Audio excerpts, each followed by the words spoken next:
안녕하세요. 3 그리고 4주의 일진사주 명리학 제355강 시작하도록 하겠습니다. 오늘은 양력으로 2019년 10월 27일이고요. 음력으로는 2019년 9월 29일입니다. 오늘 주어지는 명식은 기해년, 갑술월, 정유일이 되겠고요. 오늘의 일진 정유가 되겠습니다. 자, 오늘 명식은 정화일간이 수월에 태어난 사주 명식이 되겠습니다. 자, 사주를 볼 때는 제일 먼저 무엇을 봐야 되냐면, 원래 사주 8글자가 이렇게 주어지게 됩니다. 이제 생년월일을 보게 되면 그 중에서 제일 먼저 봐야 될 것이 일간이 어떤 일간이냐를 제일 먼저 봐야 되는 것이고요. 그 다음에 이 일간이 어느 월에 태어났느냐를 봐야지만 이 사주가 어떻게 짜여져야 중화가 될 수 있다라는 것을 미리 알게 되는 것이어서 제일 중요한 것 일간이 바로 이 사주의 주인공이 되는 것이고요. 현실 세계에서는 바로 나라고 하는 존재가 되기 때문에 중요한 것이고, 그 다음에 이 일간이 원령 어느 배경 어느 환경에서 태어났느냐를 아는 것이 바로 월지 월령이기 때문에 반드시 일간과 월령을 먼저 살펴보는 연습을 하시는 것이 사주를 볼 때 거의 한 40%를 이 일간과 월령이 좌지우지한다라고 하는 것 꼭 명심해 두시기 바라고요. 오늘 일간이라고 하는 것은 바로 정화라고 하는 일간이 되겠습니다. 정화라고 하는 것은 음에 속하는 화라고 해서 음화에 해당이 되고요. 그 다음에 천간, 십천간, 10가지 중에서 네 번째 속하는 것이 바로 정화라고 하는 것입니다. 음화인 정화라고 하는 것은 되게 비유를 할 때 등촉화의 비유를 많이 합니다.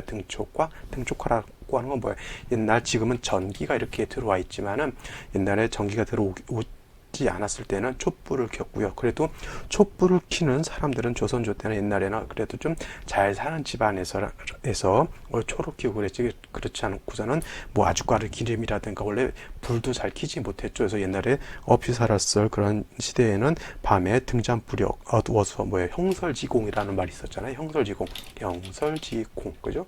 형설지공이라고 하는 뜻이 뭐냐면 반딧불이나 이 형자가 반딧불 형자예요. 그래가지고 반딧불이나 눈빛에 전기불이라든가 이런 촛불을 켤 수 없었을 때는 밤에 공부를 할 때 주경야동을 할 때 빛이 없으니까 어떻게 돼요? 반딧불을 모아다가 반딧불의 불빛을 이용해서 책을 보거나 아니면 겨울 같은데 달빛이 눈이 오게 되면 어떻게 돼요? 밝아지잖아요. 눈빛에 의해서. 그래서 그걸로 이제 공부를 했다라고 하는 그런 뜻이 이제 형설지공이죠. 근데 한겨울에 눈에 반사되는 달빛 가지고 공부하는 거 굉장히 어렵겠죠. 그래서 어렵게 공부한다라고 하는 그런 뜻에서 형설지공이다라고 하는 그런 얘기를 많이 하죠. 그래서 쉬운 말로 정화라고 하는 건 바로 이런 조카 같은 거 전기불 요즘은 이제 전기불도 이제 정화로 볼 수가 있겠고요. 옛날 같았으면 뭐 촛불이라든가 아니면 등잔불 같은 거 모닥불 같은 거 있죠. 이런 것들이 다 정화에 해당이 되었다라고 이렇게 보시면 되겠습니다. 정화의 특징은 뭐냐면 병화하고 비교해 봤을 때 병화라고 하는 것은 태양지화 즉 양화라고 이렇게 설명을 드려줄게. 그래서 태양 같은 경우는 중요한 게 뭐냐면 자기 스스로 빛과 열을 발산하고 발광할 수 있다라고 하는 것인데 정화라고 하는 것은 음화이면서 굉장히 병화에 비해서는 부드럽고 그 빛이 매우 강하지는 않습니다. 태양빛은 어떻게 돼요? 사람이 쳐다보게 되면 눈이 시리고 눈이 부시고 너무 오래 쳐다보면 눈을 실명할 수도 있을 만큼 강렬한 빛과 뜨거운 열기를 가지고 있지만 달빛 같은 경우는 오래 보고 있어도 뭐 실명될 염려는 없다 이렇게 볼 수가 있겠죠. 그래서 정화라고 하는 것은 태양화인 병화에 비해서 강하지도 그렇게 뜨겁지도 않죠. 달빛은 솔직히 뜨겁지는 않습니다. 그죠? 원래 달이라고 하는 데가 스스로 자기가 빛과 열을 발산하는 것이 아니라 태양빛을 받아가지고 어떻게 돼요? 그 빛을 반사하는 것이기 때문에. 그래서 정화라고 하는 것은 스스로 빛과 열을 발산하지 못한다.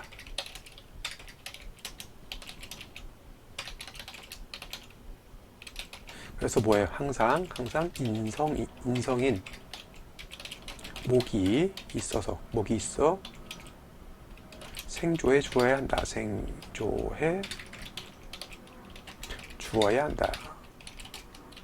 이게 바로 정화일간의 특징입니다. 그래서 인성이라고 하는 것, 정화 입장에서 인성은, 정화는 화니까 화를 생겨주는 건 뭐예요? 목이겠죠. 목. 이걸 갖다 음양으로 나누게 되면 양목이라고 하는 양목인 간목이 있을 수가 있겠고요. 그 다음에 음목인 을목이 있을 수가 있을 겁니다. 근데 정화 입장에서 양목이라고 하는 간목은 이것이 바로 음화가 양목을 보게 되면 이건 바로 정인에 해당이 되는 것이고요. 그 다음에 정화가 음목인 을목을 보게 되면 인성이긴 하나 이거는 편인이다라고 이렇게 볼 수가 있겠죠. 해서 정화라고 하는 것은 음목인 을목이 좋으냐 아니면 양목인 간목이 좋으냐 이렇게 놓고 봤을 때 정화라고 하는 것은 양목인 간목, 즉 정인이 있어 주어야지만 정화의 불꽃을 좀 오래 지속적으로 살릴 수가 있는 것이고요.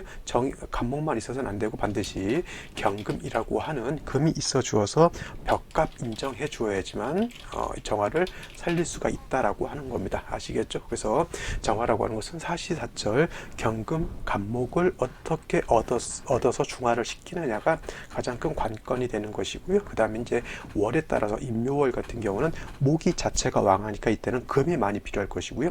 4, 5월 같은 경우에 일간 자체는 왕하다 하더라도 간목 하나 정도 있어 주면서 그 다음에 화가 너무 치열하게 되면 너무 뜨겁게 되니까 임수 같은 것으로서 보강해 주면 좋을 것이고요. 신유월 같은 경우는 재성이 너무 많으니까 많은 재성을 혼자 감당하기 어려우니까 화가 있거나 목이 있어서 또 정화를 생조해 주면 좋을 것이고요. 그 다음에 해자월 같은 겨울에는 수가 너무 왕합니다. 수가 왕하다고 하는 것, 정화 입장에서 그거는 관성에 해당이 되죠. 칠살, 관성, 이렇게 정관, 평관 이렇게 왕하게 되는데 이때는 화 자체가 매우 약하기 때문에 이때는 무조건 간목이 있어 주어야지만 정화가 수왕한 계절에 불꽃이 꺼지지 않고 살 수 있다 이렇게 보시면 되겠습니다. 자, 여기까지 일간의 특성에 대해서 알아봤고요. 다음 월령에 대해서 한번 알아보도록 하겠습니다. 자, 일간인 정화가 태어난 월령, 월지라고 하는 것은 술월에 해당이 되는 것이고요. 술월이라고 하는 것은 개추라고 했습니다. 그래서 늦가을에 해당이 되는 것 때가 바로 술월에 해당이 되고, 자, 진술축미월이 있죠. 진술축미월이 있는데 이걸 갖다가 사계월이라고 해요. 사계절이 아니고요. 사계월입니다. 그래서 끝개자를 써서 사계월이라고 하는데 이 사계월은 쉬운 말로 뭐냐면 늦봄, 늦여름, 늦가을, 늦겨울을 갖다가 개월이라고 하는 거에서 네 가지 개월이라고 해서 4개월이라고 하는 것이고요. 이때는 다 진술축미월은 다 환절기에 해당이 된다라고 보시면 되겠습니다. 진월은 봄에서 여름으로 바뀌는 환절기에 해당이 되고요. 그 다음에 미월이라고 하는 것은 여름에서 가을로 바뀌는 환절기, 그 다음에 술월이라고 하는 것은 가을에서 겨울로 바뀌는 환절기, 그 다음에 마지막 축월이라고 하는 것은 겨울에서 겨울에서 봄으로 바뀌는 그런 환절기에 해당이 된다 해서 환절기 때는 대개 보면은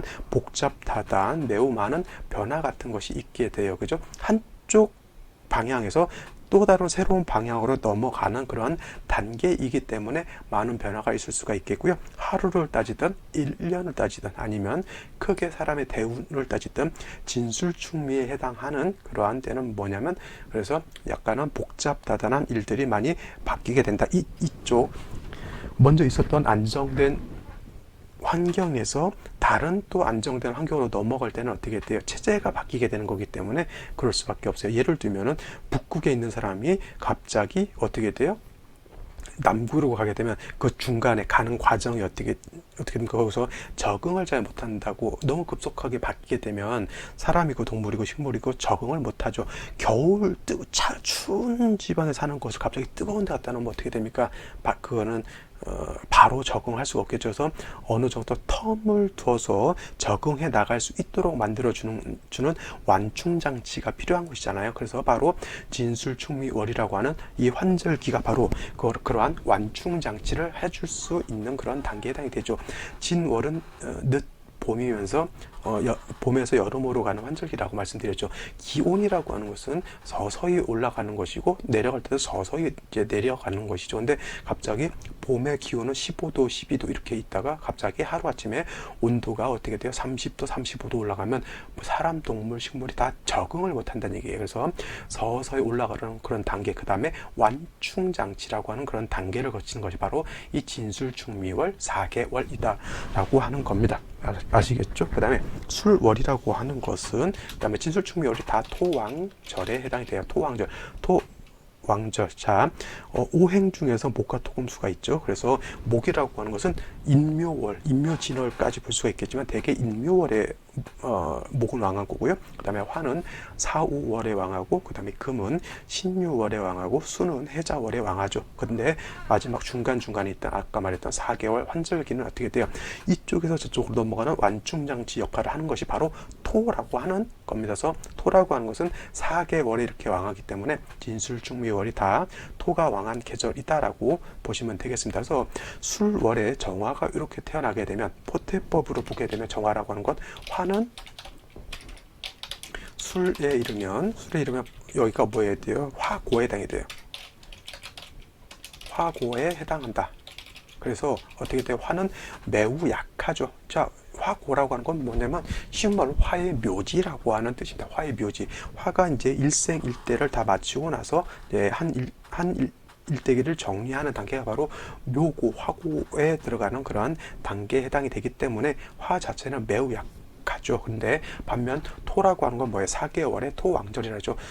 술월은 토로 굉장히 왕합니다. 그래서 정화 입장에서 놓고 봤을 때 술월, 토가 왕한 그런 계절에 해당이 돼서 일간은 약하고 식신상관인 토는 왕하여.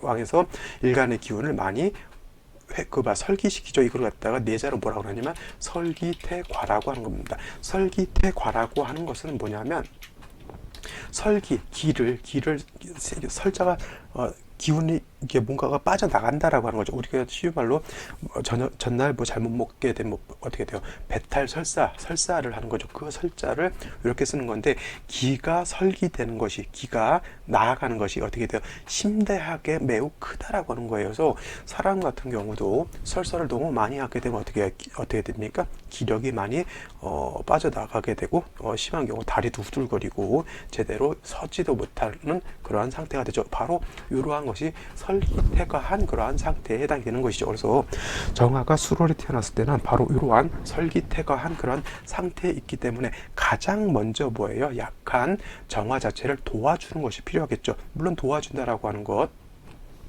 인성이 있어서 인성이 생조해 주는 것도 필요할 수도 있겠고요. 내지는 비견이라든가 겁재가 어떻게 되고, 이거는 방조해 주는 거죠. 방조 내지는 방신이라고 합니다. 방조 내지는 방신. 그래서 약한 정화를 도와주는데, 이렇게 설기가 왕할 때는 화가 있는 것보다는 오히려 목이 있는 것이, 인성인 목이 있는 것이 더 좋다라고 볼 수가 있어요. 왜냐하면 여기서 만약 화가 있다라고 하는 것은 물론 정화가 나와 같은 불을 보기 때문에 도움을 내가 얻을 수는 있다 하더라도, 그 화는 어떻게 돼요? 다시 토를 생해주는 그러한 약간의 부작용을 가지고 있다라고 하기 때문에, 이렇게 설기태과 할 때에는 물론 없는 것보다야 화가 있는 것이 더 낫겠지만, 만약에 인성이라든가 같이 비견급자가 있다라고 놓고 봤을 때는 인성인 목이 있는 것이 더 좋다. 왜냐하면 이게 이렇게 일간이 약하고 식신상관이 왕했을 때 인성은 두 가지 역할을 하게 되는 거예요. 왜냐하면 뭐 어떤 역할을 하냐면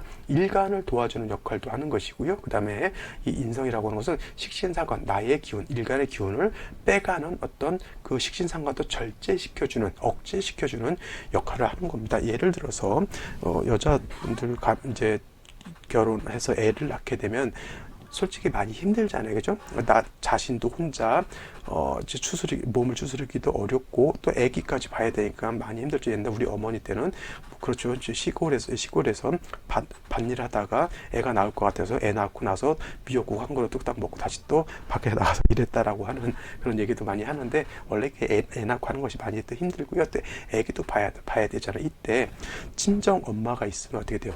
이것이 요것이 딸이 낳은 아기, 이것이 이제 일간 입장에서는 엄마고요. 손자 입장에서는 할머니가 되겠죠. 할머니가 나를 낳아준 엄마도 도와주는 것이고, 그 다음에 우리 손자 손녀도 이렇게 케어해주는 그런 역할을 할 수 있다라고 하는 겁니다. 물론 이제 형제 자매가 있어서 이제 특히 뭐 여자 형제가 있어서 이렇게 도와줄 수 있는데, 또 엄마만큼 이렇게 또 살갑게 이렇게 또 도와주고 있는 것은 또 심적인 측면에서도 좀 그렇잖아요. 해서 인성이 있는 것이 더 좋은 것이다라고 이렇게 볼 수 있겠고, 원래는 이것이 뭐예요? 설기태가 할 때 인성이 있을 때 이거를 갖다가 상관패인, 인성이 필요하다라고 해서 이거를 갖다가 상관패인이다라고 이렇게 보는 겁니다. 그래서 정화가 수월에 태어났을 때 설기태가 하기 때문에 반드시 목이 있어서 화를 생겨주는 거 필요하고요. 뭐 더더군다나 뭐 사화 같은 거 지지로 하나 더 있어도 이건 나쁘지 않을 것이죠. 그러면 이렇게 되면 일간이 왕이지기 때문에 다시 이런 경우는 개수라기보다는 임수 같은 것이 또 임수가 있게 되면은 이 임수는 다시 세력을 갖게 된 정화를 보강할 수도 있는 것이고, 그 다음에 술월이라고 하는 것은 어떻게 돼요? 기온은 차가우면서 건조하다 그랬잖아요. 그래서 임수가 있게 되면 토도 윤토하게 되고요. 이 임수는 다시 간목도 생조해 줄 수 있는 또 여건을 갖게 됩니다. 그래서 가장 먼저 중요한 것은 약한 일간을 생조해 줄 수 있는 이 간목이 있느냐 없느냐, 내지는 간목이 없을 때는 화가 있느냐 없느냐가 관건이 되는 것이고요. 마지막으로 이거 인성이라든가 화가 있어서 정화가 세력을 얻었을 때는 수를 얻어서, 수 중에서도 개수보다는 임수를 얻어서 보강시켜주고 목을 좀 더 생조해 줄 수 있다라고 하면, 정화가 수월에 태어났을 때 어느 정도 중화를 이룰 수 있는 사주국세가 될 수 있다, 이렇게 볼 수가 있겠습니다. 자, 오늘의 명식 살펴보고요. 생시 보도록 하겠습니다. 자, 오늘의 명식은 정화일간이 수월에 태어난 사주 명식이 되겠죠. 그래서 일단 격이라고 하는 것을 한번 보도록 하겠습니다. 사주의 격. 어떤 분들 사주의 격이라고 하는 것 그렇게 필요하지 않다 이렇게 보시는 분들도 있지만, 사주 명리라고 하는 것은 뭐예요? 옛날부터 격과 용신을 어떻게 잘 갖추었느냐에 따라서 우리가 그런 말이죠. 사람의 격식, 품격 이런 것을 격을 붙이잖아요. 그 다음에 격식을 갖춰야 된다. 그런 격을 말하는 거잖아요. 격이 뚜렷한 사람이 제대로 된 사람이죠. 격식을 갖춘 사람. 그 다음에 용신이 명확한 사람이 부귀를 얻는 그런 사주가 되는 겁니다. 그래서 격과 용신이라고 하는 것은 절대 사주 공부를 할 때는 좀 그래서 챙겨서 봐야 되는 그러한 이론 중에 하나라고 이렇게 볼 수가 있겠습니다. 그래서 정화가 수월에 태어났을 때 일단은 음화가 양토를 받기 때문에 이거는 상관에 해당이 되죠. 상관. 그래서 상관격이다라고 볼 수가 있는데, 일단 정화는 약하고 상관은 왕하기 때문에 이걸 갖다가 화토진 상관격으로 볼 수도 있겠고요. 설기태과하다, 태과 내지는 설기과다 이렇게 봐도 되겠습니다. 이 말뜻 하나하나에 이 사주가 어떻다라고 하는 것이 다 들어져 있는 것이고요. 이러한 말뜻을 알아야지만 이 사주는 무엇이 필요하다라고 하는 것도 알게 되는 것이죠. 자, 화토진상관 격이라고 하는 것은 진자가 붙을 때 뭐예요? 일간이 약하고 상관이 왕하기 때문에 진상관격이다라고 하는 것이고요. 설기태가 아까 설명드렸고, 설기과다는 설기태과하고 똑같은 말에 해당이 됩니다. 그래서 일간이 약해서 많은 상관을 감당할 수 없다라고 보는 것이고요. 이럴 때는 반드시 인성이 있어서 상관패인하는 그런 사주 국세가 되어야지만 어떻게 된다 해서 중화를 이룰 수 있다. 그래서 제가 아까 간목이 필요하다라고 이렇게 말씀을 드렸던 것이죠. 그죠? 근데 오늘 명식 같은 경우에는 자, 일지를 보게 되면 유금이라고 하는 것이 이렇게 있어서 요거는 술월에 유가 있게 되면, 물론 술월이라고 하는 것은 토가 왕한 그러한 계절에 해당이 되지만, 지지에서 유금이라든가 또 신금 같은 걸 보게 되면 이거는 토금이 같이 왕한 그러한 격에 해당이 되는데, 물론 상관생제가 될 수는 있다라고 하더라도 일간 자체가 세력이 없어서 많은 상관, 많은 재성을 감당할 수 없으면 뭐예요? 이건 결국 설기태과 내지는 죄다 신약한 그런 명식이 된다라고 볼 수가 있겠습니다. 결국 뭐예요? 일간이 약하기 때문에 상관, 재성을 모두 감당할 수 없다. 중요한 건 약한 일간을 도와주어야 한다가 정답이 되겠죠. 자, 월간의 간목이라고 하는 것이 있습니다. 간목은 아까 말씀드렸죠. 정화 입장에서 놓고 봤을 때 간목이라고 하는 것은 정인에 해당이 돼서, 간목은 토를 억제시켜주는 역할, 그 다음에 일간 정화를 생조해주는 역할을 하게 되는데, 술월의 간목 약하죠. 근데 술이 이렇게 있게 되면 금이 왕이지죠. 정화 입장에서 금은 재성에 해당이 되지만 간목 입장에서 금은 뭐예요? 이거는 관성에 해당이 되죠. 그래서 간목 자체가 약한 중에 금이 다시 많아지게 되면, 물론 우리 이거를 벽갑인정이라고 해서 좋을 수도 있겠지만, 간목이 뿌리가 없다라고 하는 건 뭐예요? 굵고 큰 어떤 장작이 아니라 작은 쌀이대 같은 나무라고 볼 수밖에 없잖아요. 그래서 이런 경우에는 간목 자체도 생주를 받아야지만 간목이 큰 나무가 돼서 정화를 생주해 줄 수 있다. 연지를 보게 되면 해수가 이렇게 있기 때문에 이 해수 안에는 임수와 간목이라고 하는 것이 있어요. 해수 안에는 지장간이 무토도 물론 있겠지만 무토, 간목, 그 다음에 임수라고 하는 것이 이렇게 들어가져 있기 때문에 간목은 해수에 통근할 수 있겠고요. 통근이라고 해요. 통근. 지지로 뿌리를 둔다라고 해서 통근에 해당이 되고, 그 다음에 해 중에 있는 임수는 간목 입장에서 놓고 봤을 때 정인은 아니고 편인에 해당이 되기 때문에 간목을 생주해 줄 수 있는 것이죠. 정화 입장에서 해중 임수는 관성, 즉 정관에 해당이 되는 것이죠. 그래서 해수는 정화가 좀 왕해졌을 때는 수보 양광해 줄 수 있는 용도로 쓸 수 있다라고 하는 겁니다.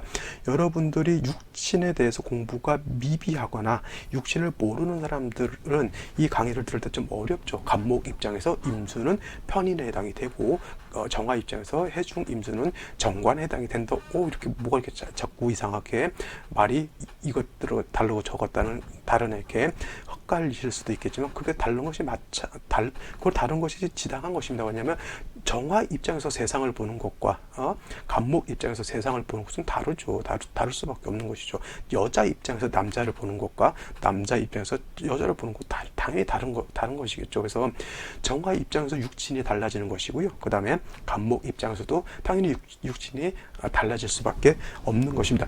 내가 작은 아버지를 보는 것과 작은 아버지의 딸이 나를 보는 것도 육신이 다르잖아요. 그렇죠. 그럴 수밖에 없는 것이죠. 그래서 너무 헛갈리게 생각하지 마시고요. 자, 요거는 육친론이라고 하는 것인데, 이거 별도로 책을 찾아보시든가 아니면 블로그 같은 거나 이제 검색해서 찾아보시면 잘 이렇게 정리해 놓은 사이트라든가 블로그가 많이 있을 겁니다. 물론 제 블로그에도 어느 정도 설명은 되어 있기 때문에 제 블로그 오셔서 검색해 보셔도 괜찮고요. 제 블로그 네이버 여기 있잖아요. 네이버에 3 그리고 4주를 검색하시면 되겠습니다. 자, 아시겠죠? 그래서 이렇게 되어 있기 때문에 해수가 봤을 때는 간목 입장에서 정화 입장에서 나쁘지 않다. 단 정화 입장에서 해수는 간목이 있기 때문에 나쁘지 않은 것이지, 간목이 없었다라고 하면 결국 뭐예요? 해수는 정화를 극하는 관성에 해당이 되기 때문에 간목이 없다라고 하면 저 해수도 정화한테 도움이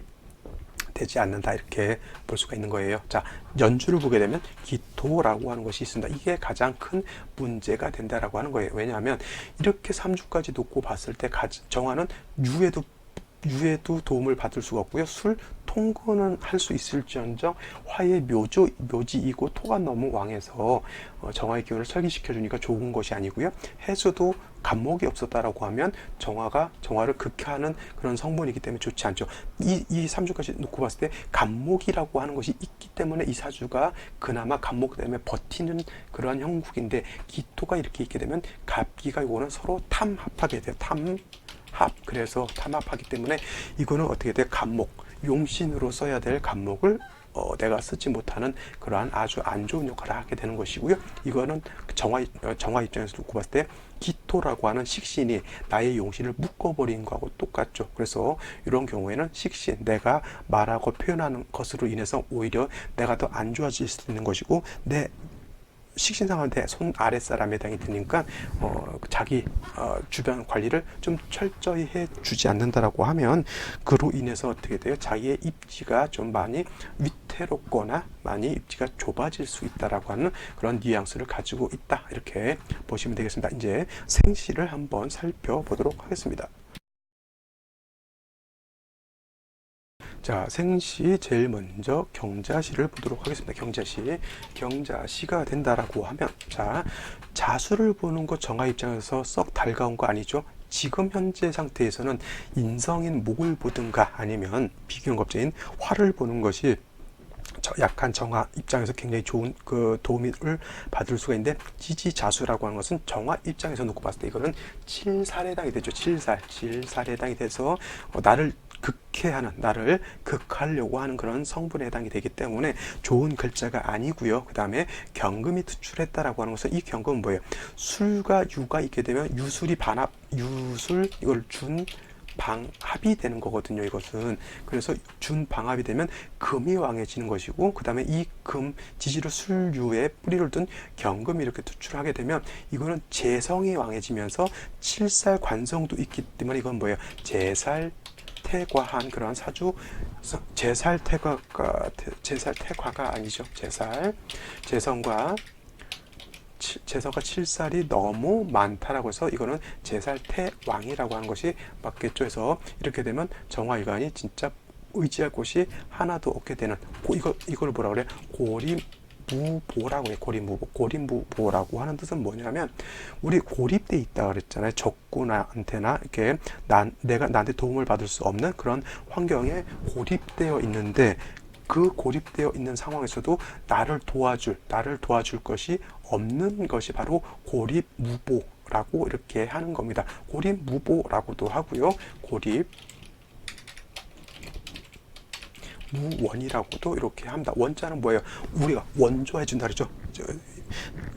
A라는 국가가 B라는 국가, 못 사는 국가한테다가 원조 같은 거 해줄 때, 원조를 한다, 지원을 한다 할 때 그 원자인데, 고립은 똑같습니다. 고립되어 있는데 고립무보, 도와주는 것이 없는 것이고요. 그 다음에 고립무원, 나를 원조해 주는 것이 없다라고 하는 것으로서 고립무보 내지는 고립무원 다 똑같은 뜻입니다. 이 사주가 바로 지금 그러한 사주가 되겠죠. 그죠? 나를 생존해 줄 수 있는 것, 그나마 간목이 있었는데 이 기토에 묶여 있기 때문에 매우 좋지 않은 그런 상황이 될 수 있다. 이건 뭐 신유시가 돼도 신축시가 돼도 이건 마찬가지예요. 지지로 유축 회금하죠. 이거는 준방합은 아니고요. 이거는 준삼합이 되죠. 준삼합이라고 해서 준삼합이라고 이렇게 봅니다. 거기다 대고 신금이 투출되어 있기 때문에 뭐 정화일간이 편제를 봐서 좋다가 아니라, 이건 뭐예요? 일간이 약해서 많은 식신상관, 많은 재성을 다 감당할 수 없는 것이기 때문에 편제를 받다라고 해서 좋다 이렇게 보시면 안 된다라고 하는 거고요. 그 다음에 뭘 하나 더, 병호시 하나만 더 보고 마치도록 하죠. 제일 그나마 나은 게 뭐냐면, 을사시 같은 경우에는 사화가 있어서 정화가 사화에 통근할 수 있을 것 같은데, 사유가 이것도 회금화가 있다니까 결코 좋은 건 아닌 것 같고요. 그 다음에 병오시가 되면 그냥 깔끔하게, 물론 목은 기반돼 있어서 묶여 있어서 쓸 수 없지만 지지로 시지의 오화 녹을 얻었고요. 그 다음에 양화인 병화가 있어서 약한 정화를 도와줄 수도 있다. 어떤 분들 정화가 병화를 보게 되면 이건 탈광된다 이렇게 보시는 분들도 있는데, 이거는 탈광되는 때는 언제냐면 정화가 왕했을 때 병화를 보게 되면 탈광이 되는 것이고요. 이렇게 정화일간이 약했을 때는 병화를 보면 탈광이라고 보지 않고 병화의 도움을 얻는다 이렇게 보시는 것이 더 타당하다 라고 생각이 됩니다. 자, 오늘은 여기까지 설명을 드리고요. 저는 내일 또 찾아뵙도록 하겠습니다. 감사합니다.